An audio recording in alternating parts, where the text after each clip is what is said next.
Welcome back to my top secret underground lair, also known as the Money Bunker. You've tuned into Value Rich TV, the one and only show that tells it like it is. Yes, my friends, this is a one-stop shop for savvy investors and companies they are looking to buy. This place is wired with all kinds of gear, so I can give you an up-to-the-minute information. We've got cameras, video walls filled with plasma screens. We've got robotic cameras and other high-tech gadgets galore. It's kind of like the Bat Cave without the Batmobile and the red phone to call Commissioner Gordon. I'm your host, Joseph Visconti, and I've taken an oath to use my powers for good. Day in and day out, I have my ear to the ground, sniffing out the best undervalued companies and small stock deals for you, my faithful viewers. So pour yourself a tall one, buckle up, and let's go for a ride!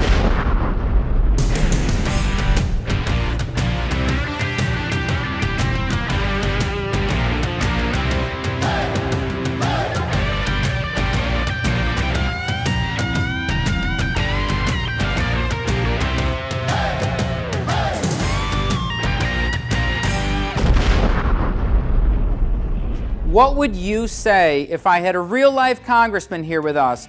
Well, ex-congressman. Believe it, folks, the big dog who once sat on the House Ways and Means Committee is here to tell us what the hell is going on in this apocalypse. I'm talking about Mr. Mark Foley. Come on out, Mark. Before we get started, how was your ride in? Nice to see you. Come on, let's sit down. Congressman Mark Foley. And we were just discussing what it was like to be a congressman on the Hill, and you were up there for over 15 years. Actually, 11. I wish I would have been there 15 years. I wanted you to be there 15 years and longer. Thanks. I thought you were going to be the President of the United States. I did. I met you a couple of years back, and after I met you, I turned to one of my friends. I said, that guy is going to be the President. Well, I wish it would have come true.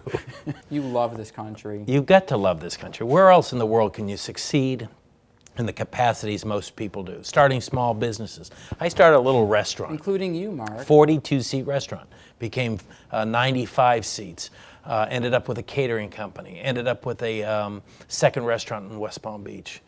That only can happen in a country where you have capital, initiative, opportunity, and supporters. Including you. You started here locally in Lake Worth, and you went for local government. Right.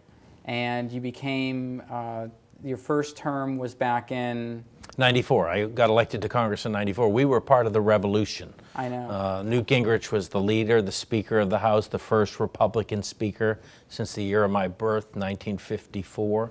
So it was a tremendously transforming period in our country. Mark, I did a lot of research on you, and you went from your first term you won with 56% approval, and a couple terms you went unopposed, and at your height it was almost 80% approval. I think it was 78%. I mean, it's like a company.